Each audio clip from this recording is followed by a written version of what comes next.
এই আজকে না, আজকে আমার পিরিয়ড হয়েছে। আরে যুদ্ধ করব আর রক্ত ঝরবে না, এটা কিভাবে সম্ভব? আমি আসি। আমাদের গল্পগুলো যদি ভালো লেগে থাকে তাহলে আমাদের চ্যানেলটি সাবস্ক্রাইব করে পাশে থাকবেন। ধন্যবাদ। আর আমি প্রিয়াঙ্কা, আমাদের গল্পগুলো যদি ভালো লেগে থাকে অবশ্যই আমাদের চ্যানেলকে সাবস্ক্রাইব করে পাশে থাকবেন।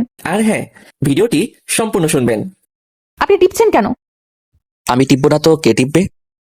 না, আপনি টিপবেন না। তোমার ছোট ছোট ওইগুলো এত সুন্দর, ধরলেই টিপতে মন চাই। তখন তো বলেছিলেন বিয়েই করবেন না। আমি বিয়ে করতে চাইনি না, তুমি কাউকে জানাতে চাওনি। এখন আমাকে জড়িয়ে ধরো, আমার শীতে ধরেছে। আমি জড়িয়ে ধরতে যাব কেন? আপনার হাত নেই? আমি জড়িয়ে ধরলে কিন্তু অনেক কিছু করব। কি করবেন শুনি? বললে কি আর মজা থাকে? করে দেখাই, তখন বুঝবে। এই আজকে না, আজকে আমার পিরিয়ড হয়েছে। আরে যুদ্ধ করব আর রক্ত ঝরবে না, এটা কিভাবে সম্ভব? আপনি মুভির ডায়লগ দিবেন না, আমার এখন রাগ উঠছে। কেন? তুমি কি চাও আজকে সারা রাত বসে থাকি? কিন্তু আমার তো ভয় করছে। কোনো ভয় নেই, আমি আছি, আসতেই হবে। জানি, ধরলে তো আর ছাড়তে চান না। এখন আবার বড় বড় কথা বলতে আসছেন। ওই দিন আমি কত মানা করেছি, তবুও ইচ্ছা মতো ইয়ে করেছেন। কোন দিন? জানেন না? মনে করুন ওই দিন রাতে কি কি করেছিলেন। সাব্বির বাস থেকে নামতেই গা কেমন যেন শিউরে উঠল। জনমানব শূন্য এলাকা, একদম নিরিবিলি, কেউ নেই আশেপাশে। দূর থেকে অনেকক্ষণ পরপর শো শো করে একটা করে বাস যাচ্ছে। সাব্বির গ্রামের রাস্তায় অভ্যস্ত না, শহুরে জীবনযাপনে অভ্যস্ত। আজকে এখানে এসেছে সাব্বিরের ভাইয়ের শ্বশুর বাড়িতে, ও আজকে চাচা হয়েছে। আর নিজের ভাস্তিকে দেখতেই এতদূর আসা। রাস্তায় কোনো রিক্সা বা কোনো যানবাহন নেই। গ্রামের মাটির রাস্তা, আশেপাশে ধান ক্ষেত আর বড় বড় গাছ। হঠাৎ করে বাস থেকে শেয়াল খুব জোরে জোরে ঘেউ ঘেউ করে ডেকে উঠছে। আর আকাশের অবস্থাটাও ভালো না।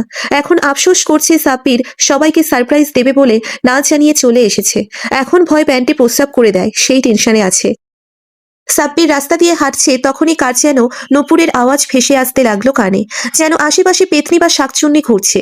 সাব্বির জোরে জোরে পা চালাতে লাগলো, কিন্তু আওয়াজটা যেন আরো বেড়ে যাচ্ছে।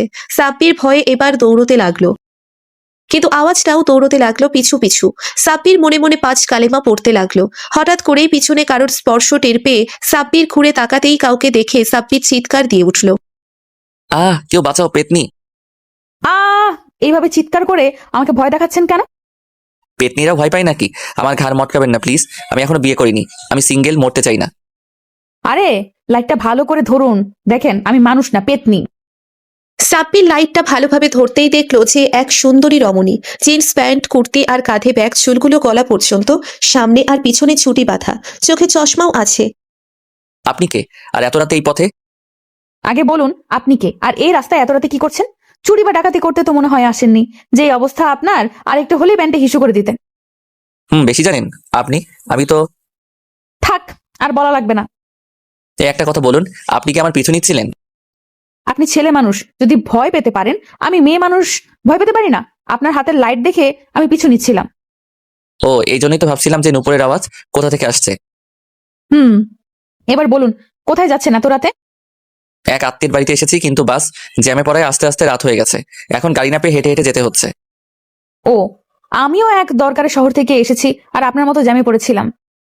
আপনি কোথায় যাবেন বলুন? হাঁটতে হাঁটতে পরিচয় হয়নি।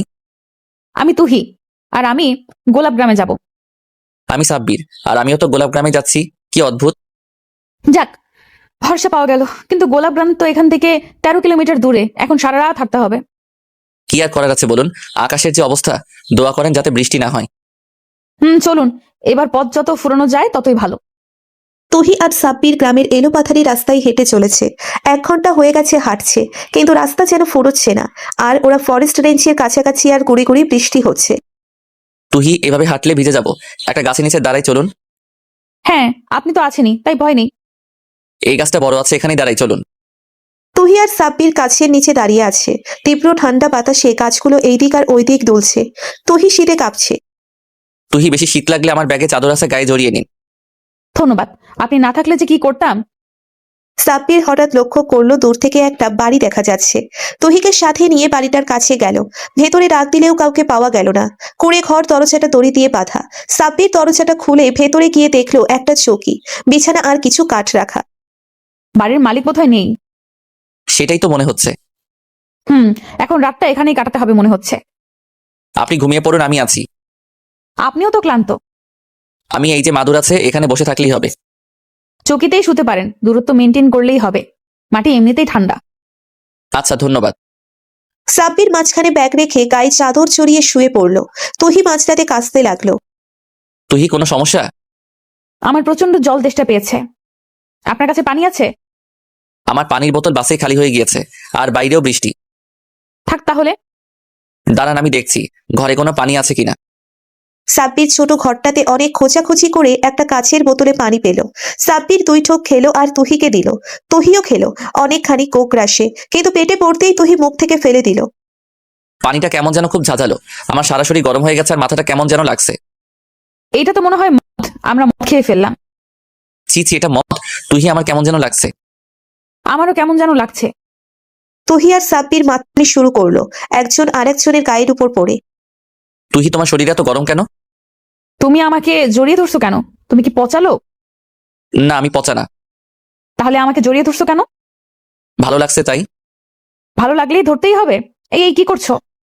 সকালে সাব্বিরের ঘুম ভাঙতেই নিজেকে কুটিরে একা আবিষ্কার করলো। ওর সারা গায়ে কোনো কাপড় নেই, আর আশেপাশে অবস্থা দেখে মনে হচ্ছে রাতে কোনো যুদ্ধ হয়েছে। সাব্বির ভাবতে লাগলো কি হয়েছে রাতে, আর ওর সাথে যে মেয়েটা ছিল সে কোথায় গেল। এত কিছু ভেবে চিনতে যখন বিছানার চাদরটা দেখলো, তখনই চাদরে রক্ত দেখতে পেল। এর মানে সাব্বিরের সাথে মেয়েটা ছিল, আর রাতে সাব্বির মেয়েটার সাথে ঐসব করে ফেলেছে।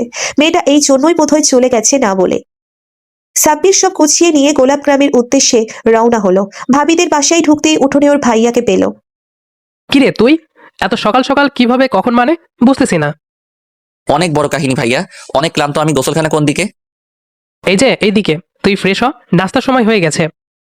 সাব্বির ফ্রেশ হয়ে এসে তোয়ালে দিয়ে শরীর মুছতে মুছতে যেই বাড়ির পিছন দিকটায় গেল, দেখলো একটা মেয়ে দোতলায় হেলান দিয়ে বাইরে তাকিয়ে আছে। দেখে মনে হচ্ছে মন খারাপ। মেয়েটাকে দেখে সাব্বিরের তুহির কথা মনে পড়লো। সাব্বিরের আক্ষেপ হচ্ছে মেয়েটা চলে গেল কেন। মেয়েটার সাথে যা হয়েছে তার জন্য সাব্বির নিজেকে ক্ষমা করতে পারছে না। সাব্বির ভাবিকে জিজ্ঞেস করবে তুহি নামের কাউকে চেনে কিনা। গোলাপ গ্রামেই থাকে মেয়েটা। কিরে এখানে দাঁড়িয়ে দাঁড়িয়ে কি ভাবছিস? আই, নাস্তা করবি না? তোর ভাবি ডাকছে তোকে। তোর ভাইস্তাকে দেখবি না? হ্যাঁ, দেখবো না মানে? এই জন্যই তো এত কষ্ট করে এলাম। তুমি? সাব্বির খাওয়ার ঘরে যেতেই সবাই সাব্বিরকে আপ্যায়ন করতে লাগলো। সাব্বির খাচ্ছিল, তখনই পাশের চেয়ারে কাউকে দেখে সাব্বিরের গলায় খাবার আটকে গেল। কিরে সাব্বির, আস্তে খা, গলায় আটকে মরবি তো। সাব্বির কথা বলার মুডে নাই, কারণ পাশের চেয়ারে তুহি বসে আছে, এক ধ্যানে খাবারের দিকে তাকিয়ে আছে। সাব্বির নামটা শুনতেই ঘুরে তাকালো, আর সাব্বিরকে দেখে ভ্রুকুচকে তাকিয়ে রইল। কিরে ওকে চিনিস নি? আমার শালি তুহি, বিয়ের সময় দেখিসনি বোধ হয়। সাব্বির খেয়ে চুপচাপ উঠে গেল। তুহি সাব্বিরকে দিকে তাকিয়েই ছিল। বাড়ির পিছনের সুপারি বাগানে বসে আছে তুহি। তখনই সাব্বির তুহির হাত ধরে টেনে আরো গভীরে নিয়ে গেল। এই মেয়ে, তুমি কি পাগল? হ্যাঁ। আপনি আমার সাথে কথা বলবেন না। আরে বাবা সরি, এখন রাগ করে কি হবে? যা হওয়ার তো হয়ে গেছে। এখন আমাকে আপনাকে ভুলে যেতে বলবেন, তাই তো? একটা দিব আমি, এই কথা বলছি। দোষ হয়তো বা আমার একটু বেশি, বাট দুজনেই মাতাল ছিলাম। তবে তুমি মন খারাপ করো না। আমি রাতে অনেক মানা করছি, বাট আপনি শুনেছিলেন। সরি তো বাবা, আমি ভাইয়ার সাথে কথা বলে আমাদের ব্যাপারটা মিটমাট করছি। তুমি টেনশন নিও না, আমি অতটা খারাপ ছেলে না। নিজের ভুল শুধরে নেওয়াটা জানি। এইগুলো এখন বলে কোনো লাভ নেই, শুধু ঝামেলা হবে। এটা একটা দুর্ঘটনা ভেবে ভুলে যাব। হয়তো আমার ভাগ্যে এটাই ছিল। পাগল তুমি? একটা মেয়ের সবচেয়ে মূল্যবান সম্পদ তার ইজ্জত, আর আমি যেহেতু সেটা নিয়েছি তাই তোমার দায়িত্বটাই আমার। ওকে? তুহি ঠোঁট ফুলিয়ে কান্না করতে লাগলো। সাব্বির তুহিকে বুকে টেনে নিল। সন্ধ্যা হয়ে গেছে এখন। সাব্বির ভাবির সাথে বসে আছে নিজের ভাইয়ের ছেলেকে কোলে নিয়ে। বলেন দেবরজি, কি বলার জন্য এসেছেন? ভাবি তুমিও আছো? চেহারা দেখেই বুঝে ফেলো।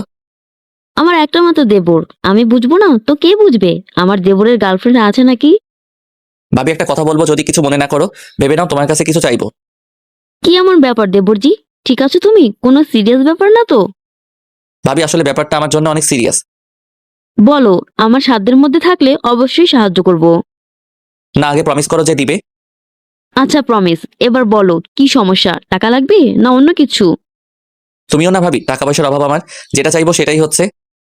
সাব্বির কথাটা বলতে যাবে ঠিক তখনই তুহি রুমে আসলো। সাব্বির তুহিকে দেখে কাশি উঠে গেল।